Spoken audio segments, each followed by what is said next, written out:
السلام علیکم۔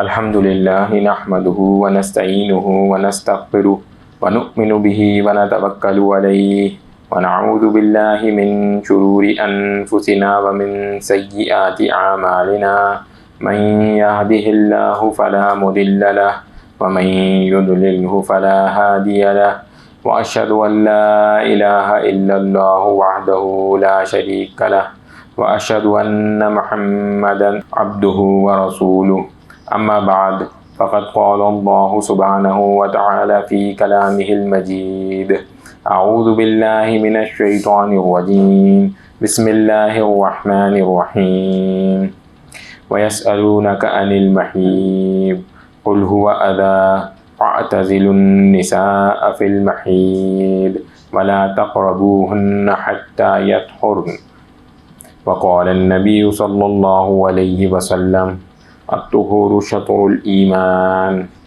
آمنت بالله صدق الله العلي العظيم وصدق رسوله النبي الكريم۔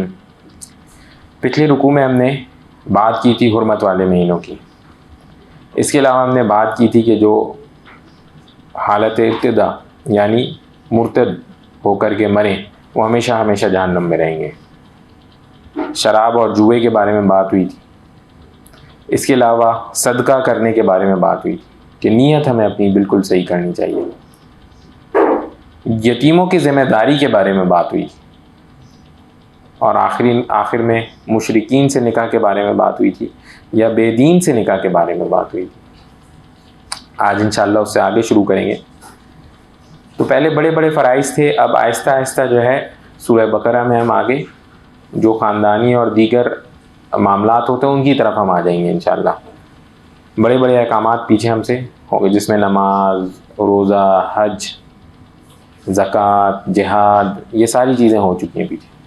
تو پھر اس کے بعد جیسے پھر صدقات کی باری آئی، جب آگے آگے آتے جائیں گے تو جو پرسنل لیول پہ چیزیں وہ زیادہ اس طرح سے آنا شروع ہو جائیں گی۔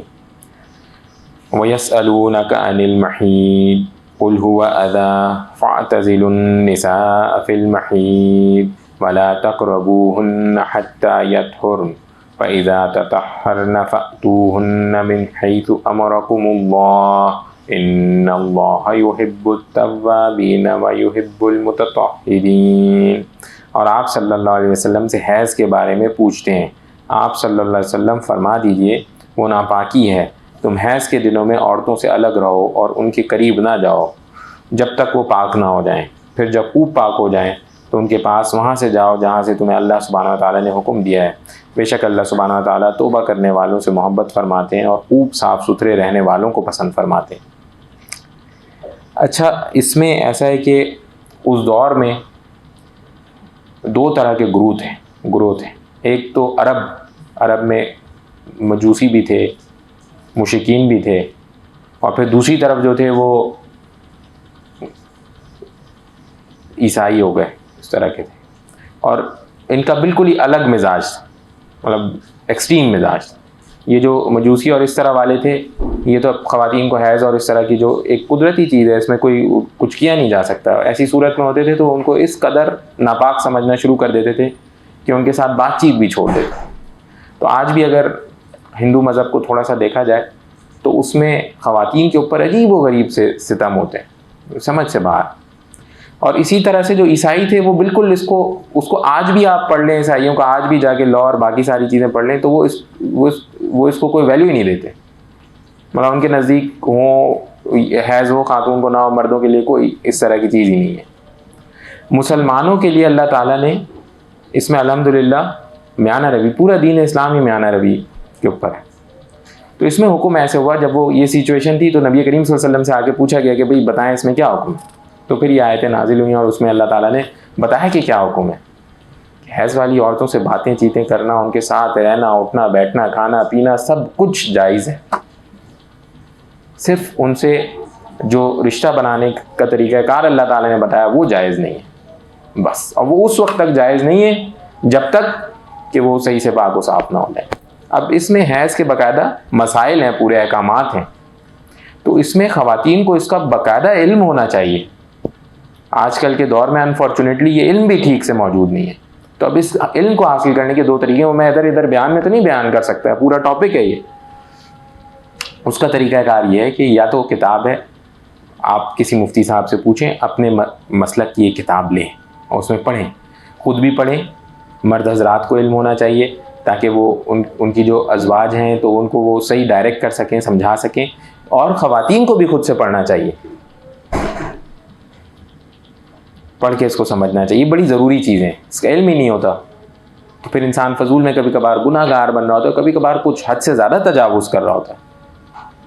تو یہ چیزیں، مشہور کتاب ہے جو ہمارے یہاں موجود بھی ہوتی ہے، اور وہ کیا نام ہے اس کا، بہشتی زیور، تو وہ پڑھ لی جائے، بالکل عام سی ہے، 5-6 صفحوں کے اندر جو ہے وہ بالکل صاف چیز ہو جائے گی کہ بھئی کتنے سے کتنے دنوں تک ہو سکتے ہیں، اس میں کیا چیز کیسے کی جا سکتی ہے. بھئی مسجد میں نہیں داخل ہو سکتے، قرآن کو نہیں، مطلب یہ ساری چیزیں کلیئر ہونا ضروری ہیں، اور مطلب کچھ چیزیں غیر ضروری شروع نہ ہو جائیں جو دین اسلام سے جن کا تعلق ہی کوئی نہیں ہے.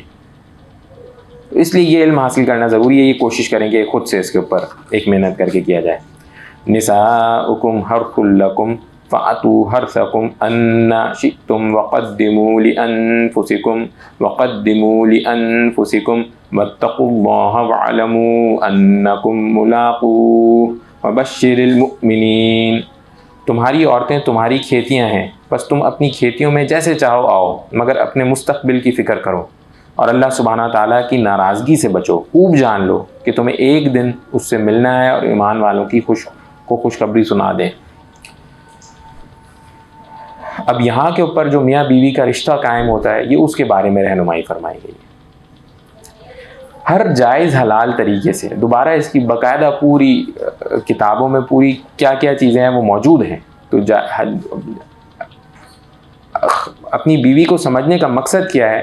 مقصد یہ کہ جیسے کھیتی، یعنی اضافے کے لیے، مسلمانوں کے اضافے کے لیے اصل مقصد اللہ تعالیٰ نے واضح طور پہ بتا دیا. اور پھر جیسے چاہو سے مراد یہ ہے جو حلال طریقے ہیں سارے، اس کے علاوہ کوئی نہیں ہے. مطلب کوئی غلط فہمی میں کوئی شکار نہ ہو جائے. بالکل ہی بے پرواہ سا دور ہے نا، اس دور میں تو کوئی اللہ تعالیٰ رحم فرمائے حالات ہی عجیب و غریب ہیں، تو اس میں اس طرح کی کوئی چیز وہ نہ سمجھی جائے. اس کے ساتھ اللہ تعالیٰ نے ایک چیز جوڑی، اور فکر کرو اللہ سبحانہ تعالیٰ کی ناراضگی سے بچو. مطلب اس پورے رشتے میں، اس رشتے کے قائم ہونے میں مرد کے اوپر حکم ہو رہا ہے کہ دیکھیں مرد سے ادھر خاص طور پہ بات ہوئی ہے کہ اللہ تعالیٰ کی ناراضگی سے بچو. ایسے کام، ایسی چیزیں جو کہ حلال نہیں ہیں، یا کوئی بھی اس طرح کی تکلیف پہنچائے جانے کا سلسلہ کسی صورت مردوں کو جائز نہیں ہے. اور مقصد دل و دماغ میں ایک ہونا چاہیے کہ اللہ تعالیٰ کے لیے.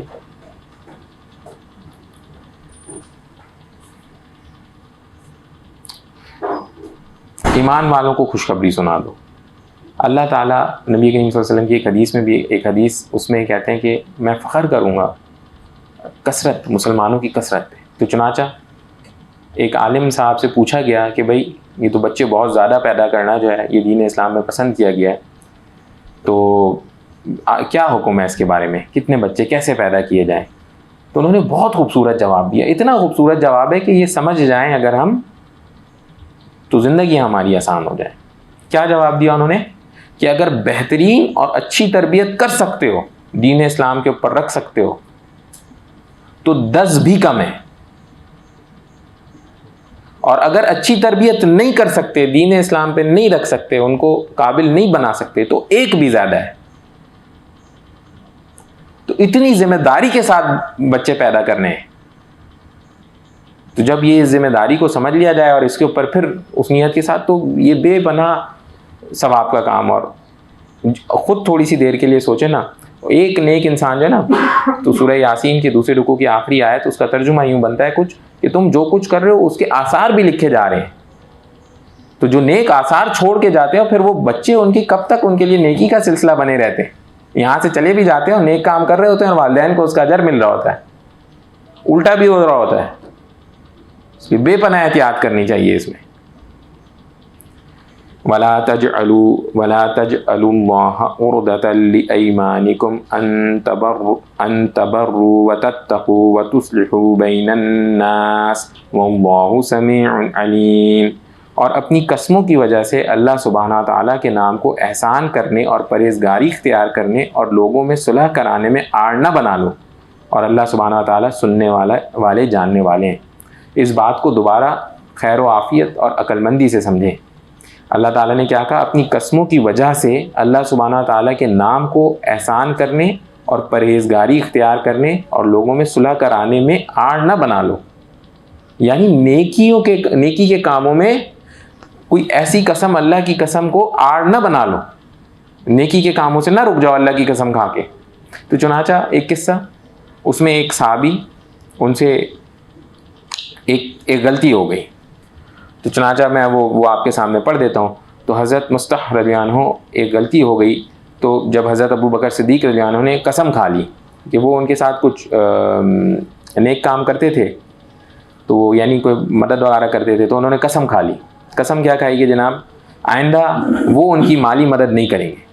یہ آیت اسی قسم کھانے سے منع کر رہی ہے، کیونکہ اس طرح اللہ سبحانہ تعالیٰ کا نام ایک غلط مقصد میں استعمال ہوتا ہے۔ اور صحیح حدیث میں حضرت صلی اللہ علیہ وسلم نے فرمایا ہے کہ اگر کوئی شخص ایسا نامناسب قسم کھا لے تو اسے توڑ دینا چاہیے اور اس کو کفارہ ادا کرنا چاہیے۔ مطلب کبھی اگر غلطی سے ایسی قسم کھا لی گئی، بعد میں اندازہ ہو گیا بھائی یہ میں نے غلط قسم کھا لی، یہ تو میرے نیک کام میں رکاوٹ بن گئی ہے، ایسی قسم کو لازمی توڑنا چاہیے، انا نہیں بنا لینی چاہیے۔ یہ تو میں قسم کھا چکا ہوں یا میں نے تو ایسا کمٹمنٹ کر لیا، بھائی انا للہ و انا الیہ راجعون۔ صحیح اور غلط میں تمیز سیکھنا ضروری ہے، اور دین اسلام نے ہر چیز میں راستہ بتایا ہے۔ غلطی ہو جائے تو اس کا یہ طریقہ کار ہے۔ اب وہ کیا طریقہ کار ہے قسم توڑنے کا؟ کفارہ 10 مسکینوں کو کھانا کھلانا ہے، کوئی بندہ 10 لوگوں کو کھانا کھلا دے، یا انہیں کپڑے پہنائے، ایک غلام آزاد کرے، بھی غلام تو آزاد اس وقت نہیں ہوتا، اور ان میں سے کچھ بھی نہیں کر پاتا ہو تو 3 دن کے روزے رکھے۔ تو عام سے عام حالت میں بھی اللہ تعالیٰ نے کوئی نہ کوئی گنجائش چھوڑی ہے کہ بھی ایسے ہو۔ لا یؤاخذکم اللہ باللغو فی ایمانکم ولکن یؤاخذکم بما کسبت قلوبکم واللہ غفور حلیم۔ اور اللہ سبحانہ و تعالیٰ ان قسموں میں تمہاری گرفت نہیں فرمائیں گے جو بے ارادہ زبان سے نکل جائیں، ہاں اس پر گرفت فرماتے ہیں جن کا تمہارے دلوں نے قصد کیا ہو، اور اللہ سبحانہ و تعالیٰ بہت بخشنے والے، بڑے حلم والے ہیں۔ اب یہ یہاں پہ بتایا اللہ تعالیٰ نے کہ ہر طرح کی قسم پہ نہیں ہے معاوضہ، جان بوجھ کے جو دل سے کھائی جاتی ہے نا صحیح، اس پہ پکڑ۔ اب کچھ لوگ تکیہ کلام بنائے ہوئے ہوتے ہیں، وہ قسم سے یہ تو ایسا ہے، قسم سے آج تو ایسی گرمی ہو رہی ہے، حالانکہ وہ نہیں ہو رہی ہوتی، انا للہ و انا الیہ راجعون۔ تو وہ ایسی والی قسموں پہ پکڑنی ہے۔ بہرحال یہ کوئی اچھی بات نہیں ہے، تو بہتر ہے کہ نہ کھائی جائے۔ تو 3 طرح کی قسمیں ادھر سے نکل کے آتی ہیں، تو میں وہ آپ کے سامنے تھوڑی پیش کر دیتا ہوں۔ لغویہ ہے کہ کسی چیز کو اپنے خیال میں صحیح جان کر قسم کھائی اور حقیقت میں اس کے خلاف ہو، یا یہ معاف ہے اور اس پر کفارہ نہیں، جیسے میں نے ابھی آپ کو بتایا قسم سے مجھے تو اتنی دیر ہو گئی، اور یہ ساری جو الٹی پلٹی ہوتی ہیں نا، یہ اس کے اوپر کچھ بھی نہیں ہے۔ لیکن ہاں اس سے آگے والی کون سی ہیں؟ اب یہ خطرناک شروع ہو گئی۔ غموس یہ ہے کہ کسی گزری ہوئی چیز پر جان بوجھ کر جھوٹی قسم کھائے، یہ حرام ہے، اور حدیث میں اس میں سخت وعید ہے۔ اب جان بوجھ کر پتہ بھی تھا ایسا نہیں ہوا، پھر اس پہ قسم کھائے کہ بھئی یہ تو ایسے ہی ہوا تھا۔ کوئی قسم کھائے خدا نخواستہ میں اس سے ملا تھا، حالانکہ وہ جانتا ہے کہ وہ نہیں ملا تھا۔ قسم کھائے کہ یہ وہاں موجود نہیں تھا، حالانکہ وہاں موجود تھا، یہ جانتا ہے۔ جھوٹی قسم اس نے، عمومی جو جھوٹی گواہی دی جاتی ہے نا عدالتوں میں، تو وہ اس نوعیت کی ہوتی ہے، اور یہ بالکل حرام ہے، اس کی کوئی اجازت نہیں ہے۔ اور اس میں کفارے کی بات نہیں ہو رہی، یہ کفارے والی قسم نہیں ہے کہ کفارہ دے کے چھوٹ گئے۔ کفارے والی قسم کون سی ہے؟ وہ یہ ہے، منعقد ہے، یہ ہے کہ کسی آئندہ چیز پر قسم کھائے، اس قسم کو اگر توڑے تو بعض صورتوں میں گناہ گار بھی ہے اور کفارہ بھی لازم ہوتا ہے۔ اب جیسے وہی کہ قسم کھا لی کہ میں اب فلانے کی مدد نہیں کروں گا، اس نے یہ کام کیا اب میں فلانے کی مدد نہیں کروں گا، اب یہ آگے کے اوپر اب اس کو ہو گیا دل کے بھائی نہیں مجھے اس کی مدد کرنی چاہیے، اب قسم کھا لی میں آئندہ یہ کام نہیں کروں گا، پھر احساس ہو رہا ہے بھائی یہ کام کرنے کا تھا، میں کیوں قسم کھا لی؟ ایسی صورت میں پھر اس کو کفارہ دے کر کے وہ صحیح کام کرنا چاہیے۔ چنانچہ ایک حدیث وہ آپ کے سامنے میں پیش کرتا ہوں۔ حضرت ابو ہریرہ سے روایت ہے کہ انہوں نے کہا ایک آدمی رات کی تاریکی گہری ہونے تک نبی کریم صلی اللہ علیہ وسلم کے پاس رہا، پھر اپنے گھر لوٹا تو اس نے بچوں کو سویا ہوا پایا، اس کی بیوی اس کے پاس کھانا لائی تو اس نے قسم کھائی کہ وہ بچوں کے سو جانے کی وجہ سے کھانا نہیں کھائے گا. پھر اسے دوسرا خیال آیا تو اس نے کھانا کھا لیا. اس کے بعد وہ رسول اللہ صلی اللہ علیہ وسلم کی خدمت میں حاضر ہوا اور آپ سے اس بات کا تذکرہ کیا. تو رسول اللہ صلی اللہ علیہ وسلم نے فرمایا جس نے کوئی قسم کھائی پھر اس نے کسی دوسرے کام کو اس سے بہتر سمجھا تو وہ وہی کام کرے اور اپنی قسم کا کفارہ دے. کتنا صاف اس میں سمجھا دیا گیا کہ اگر ایسی کوئی کبھی قسم ہو جائے تو اس کا طریقہ کار کیا ہے؟ کفارہ دے. للذین یؤلون من نسائہم تربص 4 اشہر فَإِن فَاءُوا فَإِنَّ اللَّهَ غَفُورٌ رَحِيمٌ. اور وہ جو اپنی بیویوں کے پاس نہ جانے کی قسم کھا لیں ان کے لیے 4 مہینے کی مہلت ہے. بس اگر اس مدت میں وہ رجوع کر لیں تو اللہ سبحانہ تعالیٰ بخشنے والے مہربان ہیں. اب دوبارہ عربوں میں ایک عجیب و غریب سا، چونکہ آپ پتہ ہے وہاں ہمیں پتہ ہے کہ عورتوں کا اس طرح سے نہیں خیال رکھا جاتا تھا، عجیب و غریب وہ لوگ طریقے نکالا کرتے تھے تنگ کرنے کے، پریشان کرنے کا. اور انفارچونیٹلی آج کے دور میں بھی ایسی کیسز سامنے آ جاتے ہیں جہاں دیکھ کر کے بڑے ہی کوئی افسوس ہوتا ہے کہ یار یہ کیا کیسا معاملہ ان لوگوں نے بنایا ہوا ہے، میاں بیوی کے اتنے اچھے ریلیشن شپ. تو بہرحال کیا کرتے تھے وہ قسم کھا بیٹھتے تھے کہ اپنی بیوی کے پاس نہیں جائیں گے. نتیجہ یہ ہے کہ بیوی غیر معینہ مدت تک لٹکی رہتی تھی، نہ اسے بیوی جیسے حقوق ملتے تھے اور نہ وہ کہیں اور شادی کر سکتی تھی. ایسی قسم کو ایلا کہا جاتا تھا. اس آیت نے یہ قانون بنا دیا کہ جو شخص ایلا کرے وہ یا تو 4 مہینے کے اندر اپنی قسم توڑ کر کفارہ ادا کرے اور اپنی بیوی سے معمول کی ازواجی زندگی بحال کرے، ورنہ 4 مہینے تک اگر اس نے ایسا نہ کیا تو بیوی کا نکاح ختم ہو جائے گا. اب اس کو اگر پڑھیں نا اور اس تفسیر کو پڑھیں تو آج تو ماحول ہی پورا تبدیل ہو گیا. انا للہ و آج کل کے دور میں تو صورتحال یہ ہو گئی ہے کہ یہاں بات ہو رہی ہے کہ اس کو لٹکا دیا جاتا تھا اور لٹکا جانے کی وجہ سے اس بیچاری کا نہ تو حقوق پورے ہوتے تھے اور نہ اس سے کوئی اور شادی کرتا تھا. آج کل کے دور میں تو جن کی طلاق نہیں ان کی شادی نہیں ہو رہی. طلاق والیوں کی بیچاریوں کی تو شادی کو چھوڑ دیں. پھر اس کے علاوہ اس کو ہٹ جائیں اگر تو تنگ کرنے کے لیے 4 مہینوں کی مدت. اب آج کل کے دور میں تو بالکل یہ عجیب و غریب ہے. ساتھ نہیں بھی رہ رہے ہوتے عرصے تک ایک کوئی پتہ نہیں سچویشن، جو ان کے گھر سے مسئلہ چل رہا ہے. ان کے کچھ ہی دیندار لوگ ایسے ہیں جو اس بات کی اہمیت کو سمجھتے ہیں کہ بھئی دونوں گناہ گار ہونا شروع ہو جاتے ہیں اگر وہ اپنا رشتہ نہیں نبھاتے صحیح سے بغیر کسی شرعی وجہ کے. تو یہ اس صورت میں 4 مہینے کی ایک شرط لگا دی گئی کہ 4 مہینے کے اندر نکاح ختم ہو جائے گا. وَإِنْ عَزَمُوا الطَّلَاقَ فَإِنَّ اللَّهَ سَمِيعٌ عَلِيمٌ. اور اگر وہ طلاق کا پختہ ارادہ کر لیں تو اللہ سبحانہ وتعالیٰ سننے والے جاننے والے. پھر اگر طلاق کا پختہ ارادہ کر لیا گیا ہے تو بہتر یہ کہ طلاق دے کے ختم کریں، اس چیز کو چلائیں نہیں آگے. اب پیچھے دنوں ہمارے یہاں کیس یہ دیکھیں، یہ مردوں کی بے انتہا کمزوری. چنانچہ ایک خاتون ایک مرد کے ساتھ کچھ نہیں رہ پا رہی دیگر وجوہات کی وجہ سے، تو انہوں نے کہا کہ جی میں خلا لینا چاہتی ہوں. طلاق دینے کو تیار نہیں شوہر، خلا لینا چاہتی ہوں. وہ بڑا اس پہ بات چیت ہوئی اور سارے معاملات ہوئے. لوگوں نے بڑا پیچ اپ کرانے کی کوشش کی، وہ پیچ اپ نہیں بن کے دیا، ایک چیز خلا کی طرف جانی تھی. تو مرد نے طے کیا کیا کہ اگر لے سکتی ہو تو اب لے لو. انا للہ و انا الیہ.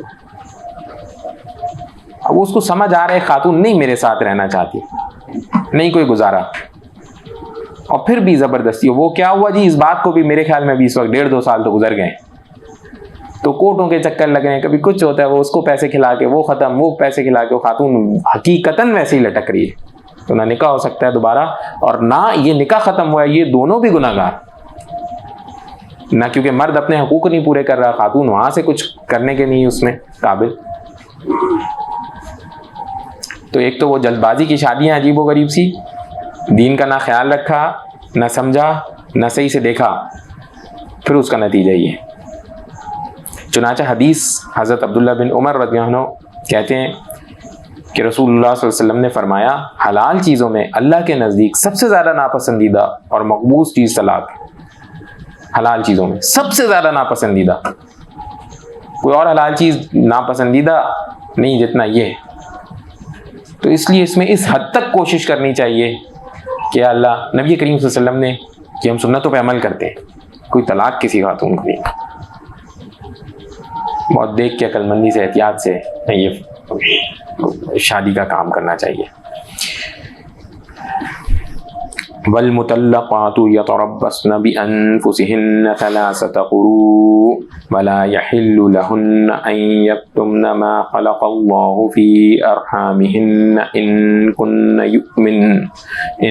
كن يؤمن بالله واليوم الآخر وبعولتهن أحق بردهن في ذلك إن أرادوا إصلاحا ولهن مثل الذي عليهن بالمعروف وللرجال عليهن درجة والله عزيز حكيم. اور طلاق والی عورتیں اپنی جانوں کو 3 حیض تک روکے رکھیں اور انہیں حلال نہیں کہ اس کو چھپائیں جو اللہ سبحانہ تعالیٰ نے ان کے پیٹ میں پیدا کیا ہے، اگر اللہ سبحانہ تعالیٰ اور قیامت پر ایمان رکھتی ہیں، اور ان کے خاوند اس مدت میں ان کو لوٹا لینا کے زیادہ حقدار ہیں اگر وہ اصلاح کا ارادہ رکھتے ہیں. اور عورتوں کے لیے بھی مردوں پر شریعت کے مطابق ایسے ہی حق ہے جیسا ان کا عورتوں پر ہے، یعنی مردوں کا عورتوں پر ہے، اور مردوں کو ان پر فضیلت حاصل ہے، اور اللہ سبحانہ تعالیٰ غالب حکمت والے ہیں. یہ طلاق اور عدت کے مسائل ہیں. اس کا بہترین طریقہ یہ کار یہ انشاءاللہ اللہ تعالیٰ نے چاہا آپ لوگوں کو، اور یہ ہماری جو ایک اسلامک میچ کا پروجیکٹ بھی ہے، اس میں شادی سے پہلے انشاءاللہ وہ کورس دیا جائے گا، کتاب دی جائے گی کہ مرد و عورت دونوں کو یہ ضرور پتہ ہو کہ یہ اہم مسائل کیا ہیں، عدت کیا ہوتی ہے، طلاق کیسے ہوتی ہے، کیسے نہیں ہوتی ہے، کیسے ہمیں بچنا ہے. اور انشاءاللہ یہ ساری چیز کے اوپر مٹیریل جلد از جلد پرووائڈ کیا جائے گا. بہرحال جب تک نہیں ملتا تو بہترین طریقہ کار یہ ہے، جو لوگ شادی شدہ ہیں یہاں کے اوپر، ان کو مفتیان سے ان مسائل کو سمجھنا چاہیے، اور جو نہیں ہیں ان کو شادی کرتے وقت پہلے کم سے کم یہ اہم مسئلے کسی مفتی صاحب سے سمجھنے چاہیے، نہ کہ صرف جی قبول ہے قبول ہے قبول ہے اور بس زندگی شروع کر دی، پتہ ہی کوئی نہیں آگے کرنا کیا ہے کیا نہیں کرنا ہے. ایک چھوٹا سا بھی پیپر دینا ہوتا ہے کہیں کے اوپر جا کے، اس کی اتنی تیاری کی جاتی ہے. پتہ چلا کسی نے ISB کا ٹیسٹ دینا تو 3-4 مہینوں پہلے سے پتہ نہیں کون سی چیزوں کی تو تیاری نہیں کر رہا تھا. یہاں زندگی گزارنی ہے پورے آگے، اس کی کوئی اتنی سی تیاری نہیں ہے کہ میں نے کرنا کیا ہے کیا نہیں کرنا، ایسا کرنے پہ کیا ہوگا، ایسا کرنے پہ کیا نہیں ہوگا. تو بہرحال اس میں عدت کے مسائل تھے، وہ سارے کے سارے بہتر یہی ہے کہ عالم صاحب سے پوچھے جائیں اور سمجھے جائیں. جو اس میں ایک اہم چیز ہے اور دیکھنے کی ہے وہ کیا ہے، صاف طور پہ اللہ تعالیٰ نے بتایا کہ مردوں کو اللہ تعالیٰ نے عورتوں پر فضیلت دی ہے. انفارچونیٹلی آج کے دور میں اس چیز کو بھی تبدیل کرنے کے اوپر بے انتہا کوشش، باہر تو تبدیل ہو چکا، الٹا ہی ہو گیا ہے، عورتوں کو زیادہ اہمیت مل گئی ہے اور مردوں کی برابری والا کانسیپٹ ہی ختم ہو گیا. اس کا یہ مطلب ہرگز نہیں ہے کہ خدا نہ خواستہ کوئی کمی ہے یا کچھ مسئلہ ہے خواتین میں. بھائی فضیلت سے مراد یہ ہوتی ہے، ذرا سا عام لفظوں میں سمجھیں، کاروباری یا کمپنی کے اعتبار سے سمجھاتا ہوں. ایک ٹیم لیڈر کو ایک ریسورس پہ فضیلت ہوگی یا نہیں ہوگی؟ ٹیم لیڈر کو فضیلت ہوگی نا. اس کا کیا مطلب ہے؟ دونوں کا اگر کام دیکھا جائے کون زیادہ کام کرتا ہوگا تو کیا نکل کے آئے گا؟ کون؟ ریسورس یا ٹیم لیڈر؟ کام کی ذمہ داری زیادہ کس کی، ٹیم لیڈر کی یا ریسورس کی؟ سوچیں بھائی، بتائیں. ریسورس کی زیادہ ذمہ داری، ٹیم لیڈر کی نہیں. بھائی کام خراب کر دیا ریسورس نے، کس کو پکڑا جائے گا؟ صحیح ہونا ہے پروجیکٹ، یہ کس کی ذمہ داری ہے؟ ساری چیزیں صحیح چلنی ہے کس کی ذمہ داری ہے؟ ریسورس کی ہے. وہ تو کر دیا اس نے خراب، اب کیا ہوگا؟ تو بالکل ایسی فضیلت ہے کہ سارے معاملات کو صحیح چلانا، صحیح دیکھنا، یہ مرد کی ذمہ داری ہے.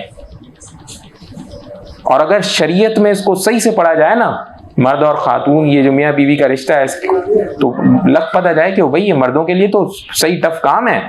ہمارے یہاں الٹا بنا ہوا ہے، خواتین کے لیے ٹف کام بن گیا ہے. انا للہ و انا الیہ. ایک چھوٹی سی مثال یہ ہے کہ وہ پورا دن محنت کی، کھانا پکایا، کھانا کھلایا، ابھی کھانا کھایا نہیں تھا کہ جی آج تو نمک ٹھیک نہیں ہے. انا للہ و انا الیہ. اور ساری دن کی محنت کا کیا بنا؟ اور نکل کے جب یہ آیا کہ وہ اس بیچاری کی اس طرح سے اس کے اوپر فرض بھی نہیں تھا. اور پھر اس پہ فیڈ بیک. اور کیا ہے کہ جی نہیں, اب شوہر اور بچے تو ہٹ گئے, تو پتہ چلا ساس سسر صاحب اور اس سے بھی آگے تک کی کڑی ہے, اور پھر فیڈ بیک ایسے ہی ہے بجائے شکر گزاری کے. تو ایک چھوٹا سا مسئلہ بتا رہا ہوں ہمارے معاشرے کا. تو مردوں کو جو فضیلت دی گئی ہے وہ اس اعتبار سے فضیلت دی گئی ہے کہ وہ نہ اپنے ریسورس کو برن ہونے دیں گے, برن ہونے سے مراد کیا ہے, نہ ضائع ہونے دیں گے, ان کا خیال بھی رکھیں گے. یہ برابری والا نہیں ہے, یہ اس میں درجہ اونچا ہے. جب درجہ اونچا ہوتا ہے تو کیا ہوتا ہے کہ بھائی ایک ریسورس کام نہیں کر رہا ہوتا کبھی کبھار صحیح, تو ٹیم لیڈر اس کو سمجھاتا ہے, نہ کہ کیا کرتا ہے کہ آؤ جی ٹیم لیڈر کو مناؤ, اب میں تم نے کام خراب کیا, اب تم ہی مجھے آ کے مناؤ.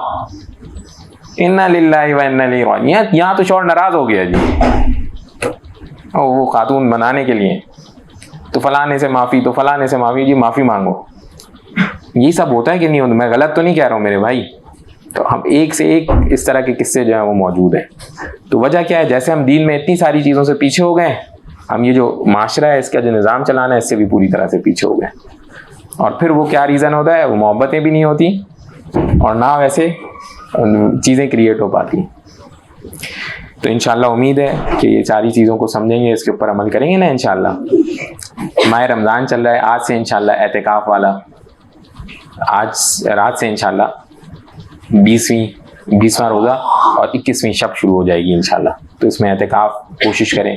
جو لوگ 10 دن کے لیے نہیں کر سکتے وہ 1, 2 یا 3 دن کا اعتکاف ضرور کوشش کریں کہ وہ لیلۃ القدر کی تیاری کوشش کریں کہ لازمی ہمیں حاصل ہو. کوئی زیادہ نہیں, جو بندہ یہ سمجھتا ہے کہ بھئی میں لیلۃ القدر میں کیا کروں, کم سے کم درجے میں کوئی 2-4 اضافی نفل پڑھ لے, تھوڑی سی دیر خصوصی اللہ تعالیٰ سے دعا کر لے, تھوڑی سی 1 آدھ استغفار کی تسبیح کر لے, جو اس کو آسانی ہو. کوئی اس دن شام میں کوئی 5-10 روپے کسی کو صدقہ دے دے, وہ دیکھیں وہ ایک رات ایسی ہے جو 1000 مہینوں سے بہتر ہے. تو اس کا مطلب یہ ہے کہ اگر میں نے ایک بار آج کی رات میں پڑھا قل هو اللہ احد, تو یعنی میں نے ایسے پڑھا کہ یہ 1000 راتوں جیسا پڑھا یا اس سے زیادہ پڑھا. تو ٹھیک ہے, میں عام دنوں میں تو ایک بار بھی نہیں پڑھتا تھا, پوری زندگی میں اتنے نہیں آتے تھے, لیکن اگر اس دن میں نے ایک بار پڑھ لیا تو میری کتنی ساری بن گیا میرا. تو میں نے اگر اس دن 2 نفل پڑھ لیے تو اس دن والے 2 نفل میرے ہو گئے اتنے ہزاروں 2 نفل. تو یہ اس کی ویلیو ہے. اب میں آپ سے نہیں کہہ رہا کہ اب آپ یہ بات ہے تو اب میں پوری رات کھڑا ہو کر کے اللہ اکبر اور پھر دوبارہ اللہ اکبر اور پھر دوبارہ. ایزی رکھیں, چلیں 2 تو پڑھ لیں, 4 تو اس نیت سے پڑھ لیں کہ آج ہے لیلۃ القدر, اور یہ 5 دن کرنا پڑے گا, مگر 21, 23, 25, 27, 29. تو انشاءاللہ کوشش کریں گے نا کہ لیلۃ القدر ملے. کچھ نہیں, بس تھوڑی سی کوئی چیز جو پسند آتی ہے وہ قرآن پڑھ لیں. کچھ بھی نہیں آتا ہے, قرآن ابھی ہاتھ میں بھی نہیں ہے, بس وہیں بیٹھے بیٹھے قل هو اللہ احد تو یاد ہے نا, وہ پڑھ لیں ایک بار اس نیت سے, یا اللہ آج شب قدر ہے, بس ٹھیک ہے انشاءاللہ. اور جس کو ذوق و شوق ہے تو وہ زیادہ عبادت کر لیتے.